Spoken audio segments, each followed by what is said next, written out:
This is the Twins POSTCAST, your instant game reaction for the Minnesota Twins. Part of the Locked On Podcast Network, your team every day. Alan Roden with your walk-off winner. Twins win their fourth in a row, take game two, take the series from Cleveland in dramatic fashion tonight at Target Field. 6-5. That was your final. Back to 46 and 47 now on the year, just one game below 500. What's going on back in the lab? Back at it. Another Twins postcast, all part of the Locked On Podcast Network. Thanks for making this the #1 sports podcast network. We got Ricky Gansey back in the lab with us. Got to go check out all his great work over at zonecoverage.com. You got me, Luke Inman, at Luke_Spinman, and then also after this, got to go check out our guy CJ Baumgartner over the Locked On Twins show. He's always got your 30-minute daily dose breaking down everything Twins related. Lots to get into here, Ricky, from this one. Biggest turning point, biggest X factor, game MVP, a nerdy stat if you got one, what we'll be talking about tomorrow. But just off the top, as we always do, Twins starting to warm up a little bit as of late, winners of 3 in a row.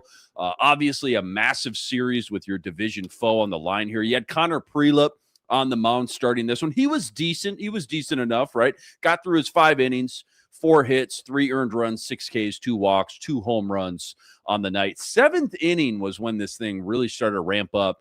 Cleveland scores 2. They go up 5-3. Twins come right back in the bottom of the 7th. 2 bases loaded walks. Brooks Lee, Cody Clemens, that ties it up. But a lot of meat left on the bone there. Missed opportunities, it felt like at the time. Bases juiced, 1 out. Couldn't do any more damage, which probably would have busted this game wide open. They had a chance in the 8th inning as well with runners on. But again, more missed opportunities. Bottom 9, bases juiced again. Alan Roden turns into the hero. Deep single to center field. Scores Royce Lewis. Twins take game 2 in a nail-biter. Again, lots to unpack here, but just start with this. What stuck out the most as far as your big takeaways? Like, what are you going to remember from this one? A fun, dramatic win in July. That the Minnesota Twins, going into the All-Star break, will punish your mistakes. They will punish your mistakes. We had 22 runners left on base tonight between the two clubs. That's wild. And it's a 1-game victory with Cleveland again, right? We're used to that. It makes it, these series are just unmissably fun. It's appointment viewing, I think, especially with the season shaping it up the way it is. But the Twins are not going to let you get away with throwing the ball out of the zone. They're going to take the walks. They're going to pass the torch. I think somebody was saying at the end of the broadcast. But this is a team that is confident at the plate, that is serious-minded at the plate. They're not playing for grandstand moments. They're playing for wins, and they're getting a lot of them. Yeah, well said there. Some piranhas going on here, some piranha vibes going on here in 2026. I mean, if I would have told you at the beginning of the year, come middle of the summer, Twins would be 2 back in the division, and Alan Roden, of all people, who spent the majority of his career down in the minors, right, would be walking off the Guardians. Like, you would have said what? I think I would have. I think the believer in me would have said how lovely, but I think the baseball fan in me would have said that seems unlikely, right? But there it is. What went wrong? What happened? How is Alan Roden being our guy? What happened? It takes a team to do it, and it takes team play and lineup and managerial tactics. And I think, we had 3 pinch hitters, right? He was not one of them. And so there's a little bit of Shelty's gut in there saying, let's give the kid a chance, gave Fedko his chances. He hasn't got his hit yet, right? Got into pinch run today, but the gut kind of will talk sometimes. It's not all about metrics, and this kind of feels like a nice chance to give him, and what a great way for him to take it. 4 in a row. Love that. 2 huge wins against your division rival. Love that. Already took the series, going for the sweep tomorrow. Bust out the brooms. 2 games back from the White Sox now. Less than 2 games back from that last wild card spot. We got a long way to go. I know that baseball season's always a grind. It's a gauntlet. But what are the vibes right now after a win like this, especially walk-off at home? What are the vibes with this team, just from kind of a big picture lens, when you're winning these types of games against that team? Every time they interview these guys, you see pregame interviews or even that postgame interview with Roden where they're, throwing the water on him. Yeah. They talk about how loose the clubhouse is. They talk about how much fun they're having. They're not really looking at standings, although I doubt that a little bit. But at least in terms of what they're projecting, they're talking about how much fun they're having and about the teamwork aspect of baseball, of being an individual within this group of people. And it's kind of all or nothing, regardless of how those individual efforts go. And they look like they're having a ton of fun. And it shows up, like in them being dauntless. It's such a strange box score tonight. The until the bottom of the ninth, all the runs were scored in 2 innings. They traded 3-run punches in the 4th. They traded 2-run punches in the 7th, right? And that's a team that is dauntless and serious, but they're not letting the seriousness burden them because they're able to get these wins, whether they're big 11-run wins like in New York or the 1-run, when you got to play with the Guardians. It's amazing. It's so fun to watch. Yeah, they've been fun to watch. Again, you brought up a great point going back to that New York series as well. What, first time they've taken a series in New York since 2014? I want to 12 years. Yeah, unbelievable. But again, they all count the same when you're winning by 11 or winning by 1 in dramatic fashion. A quick deep dive just on Connor Prelip and the bullpen, I guess, for that matter, too. 5 innings for Prelip. Again, 4 hits, 3 earned, all on the 2 home runs in the 4th inning, by the way. And then 5 different arms from the bullpen, too. You had Adams, Orzi, Rogers, Funderburk, Gomez. Just kind of your quick scouting report from Prelip and the bullpen. What stuck out that, maybe people might not see in the box score tomorrow? I think for Prelip in particular, you kind of put these 2 breaking balls out in a place where even the Guardians are going to hit them out of the park. They don't hit a ton of home runs. They're fifth from the bottom in majors in terms of home runs, but these are major league hitters. They're professionals, and if you're going to go ahead and throw them softies, they're going to take their chances, and they got 2 tonight. But what was really great was watching him, one, come back out for the 5th and get that shutdown inning, right? It wasn't a perfect inning, but it was composed, and he threw his fastball, and he kept, kind of locating off of that. He was in the high 90s, really until he came out with, I don't see, it was a blister or something under his fingernail. But that's some confidence, right? And confidence, I think, in the offense too, to say, you know what, if I put a 0 up, these guys are going to come, they're going to get me more than the 3 it took to tie it. So I thought he looked serviceably good, right? And he'll improve. Good enough. Yeah, no doubt about it. Let's get to the biggest turning point from this one. Time to reveal where the game was won or lost. It's the turning point. Again, fun game, great game, super tense, especially in that 7th, 8th, 9th, just very back and forth here between 2. Obviously, teams that know each other very well. When was that big turning point, though, from your lens tonight, and why? So going into the 6th inning, score tied at 3, both starters are out of the game. And so now it becomes this very sort of like interesting matchup. You've got the top scoring offense in the American League against the bottom scoring offense in the American League, but you have the best, or arguably the best, bullpen in the American League with the Guardians, and the second to worst, at least metrically, in the Twins bullpen. And so now the question becomes, which of the 2 is going to, something's got to give here. Something has to give. And I think that matchup right there made the game so much fun to watch, because you're going to somebody's going to get upset. Either a great offense is going to get stymied, or you're going to, hang one like we did kind of on this terrific bullpen. There's not enough to say about Cole's Arcade Smith. His stuff is so unbelievably electric. And I was a little surprised they didn't run him back out for the 9th inning, but All-Star break coming up, and he's a young closer, but my, oh my, his fastball is devastating. And for the Twins to kind of say, okay, this isn't going to be our inning. Let's see, let's hold them. Yoendrys Gomez has a terrific top of the 9th and gets them in a position to do that. So the tension of this game and the squaring up of these just extremes, these extreme, facets of the team, terrific hitting, terrific pitching, or vice versa. And it was going to be a 1-run game all along. And that's a really nice moment to kind of go back and look on, particularly for the Twins, because they got the best of it in a really dramatic way. I love that shout out, though. Just the polar opposites, especially when, in an age where we all get into the analytics and statistics and things like that. At the end of the day, yeah, it truly is, I mean, a game of inches sometimes, and a ball turns into a strike and vice versa. And the Twins came out on top, so we'll take it. Let's get into the game MVP, player of the game coming up here. This is the Locked On Player of the Game. See, I like these ones the most in a game like this, when there's not like this obvious 5 RBI night from Byron Buxton, but you still dramatic win. How do you pick one? Who is it tonight and why game MVP?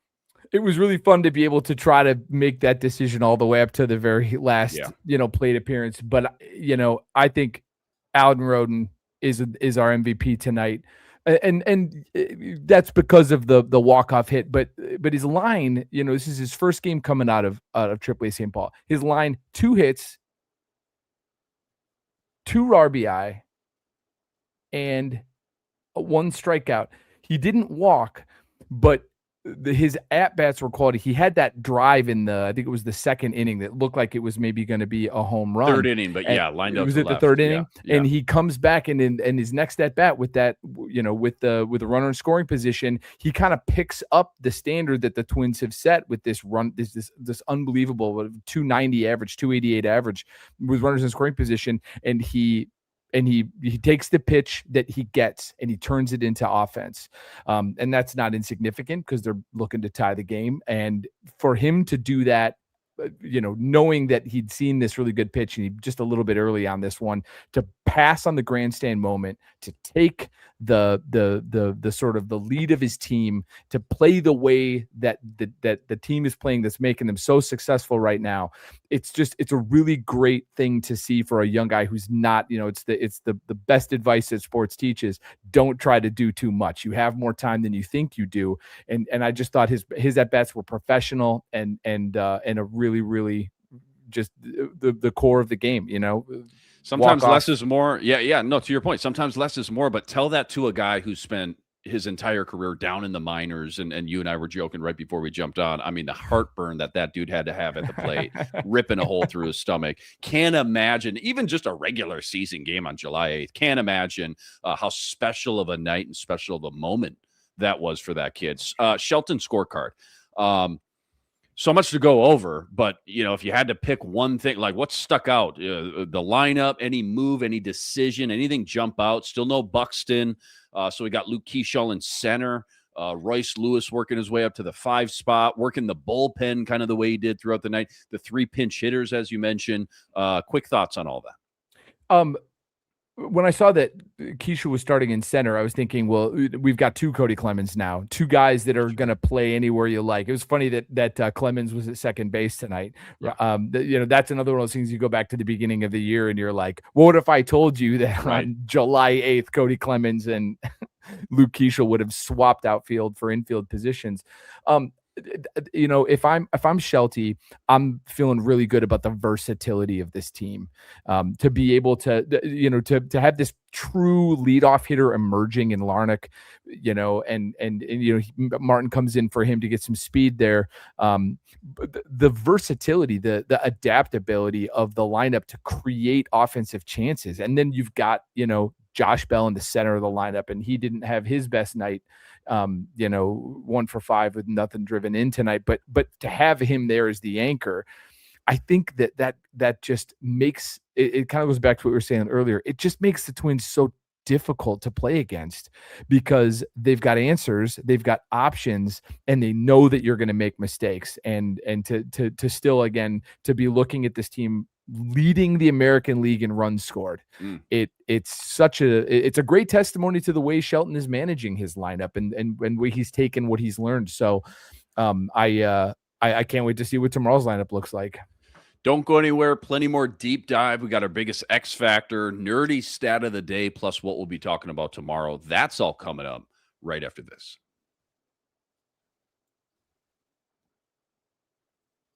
A huge thank you to our friends at Amazon for this limited break, this back-to-school season. Spend less on your kids with Amazon. We all know how crazy this back-to-school shopping experience can be. It starts with a few items on the list. Then suddenly you're shopping for supplies. You're shopping for clothes, lunch gear, tech, and about 10 other things you don't see coming. it adds up pretty quick. When your kid's definition of need for back to school shopping is a lot different than your definition of need, well, somehow the list keeps getting longer every time they look at it, and explaining the need versus want conundrum this time of year is just become an annual part of the process. Or how about when the teacher's supply list arrives and somehow everybody and every item feels completely reasonable on its own? Then you add everything together and realize just how much stuff one kid needs for one school year. Or how about this one, when you start shopping for a few back-to-school essentials and realize how quickly the list grows? You got supplies, you got clothes, lunch gear, headphones. It goes on and on. It just keeps going. That's why finding low prices on all the things you need makes such a big difference this time of year. So remember, with Amazon's low back-to-school prices, just spend less on your kids, because every dollar you don't spend on them is a dollar you haven't spent on them. Shop back to school at Amazon and spend less on your kids. All right, let's get to the biggest X factor from this one. It's time to reveal who made the biggest under-the-radar impact with today's X Factor. Man, so many different angles you could take for this one. But in your opinion, right, from your lens, who or what was that kind of maybe under-the-radar X factor that low-key maybe helped swing this thing in the right direction tonight for the Twins? Who was it? The walks, and particularly the bases loaded walks. Huge. Just the plate approach, so unbelievably strong. But you've got Lewis in the fourth taking an RBI walk. You've got Martin, Brooks, Lee, and Cody Clemens all walking in the seventh to tie the game after Cleveland took two. And I think that the bottom of the ninth too, the walks, and there was that kind of that little top spinny ball that kind of got away from Bazana, that kind of helped him kind of move the line. But the ability to say, hey, if it's not going to be there, I'm not going to swing at it. And that's the thing that made them tough tonight. It wasn't the long ball and it wasn't the doubles. And, it was their ability to just see the ball out of the hand, to know what they were going to get. And they took their walks until they got a pitch to hit. 8 walks for the Twins, 6 for Cleveland, 14 total in this game. I don't know what the average is, league average. I would guess 7-ish, 8-ish. I have no idea, but 14, ridiculous number. And again, 8 for the Twins, 2 huge ones in the seventh to tie this thing up. A nerdy stat of the day. You got any crazy stat or, fun analytic Twins related from tonight? What do you got? So I counted just before we came on, there were 39 players used in this baseball game. The bullpens were there were 7 pitchers for the Guardians and 6 for the Twins. 8 for the Guardians. And that is it's a strange statistic until we start thinking about why Shelty and Vogt are managing this way on July 8th. And it goes back to something that kind of happened last Sunday, which was sort of an interesting thing. And that's that it's not too early for us to be thinking about postseason wildcard tiebreakers. The final game of the season last Sunday was played in the season series between the Nationals and the Pirates. And they played that game. The Pirates ended up winning like 11-4 or something like that, but they played the game as long as they had to, like a play-in game. They used 34 players in that game. The Pirates took the season series, and now they've got something in their back pocket to think about come the end of the season. They've got a great offense. The Nationals have a great offense. One of them is probably going to be there. And this game felt a lot like that there was a lot of managing, but it was purposeful managing.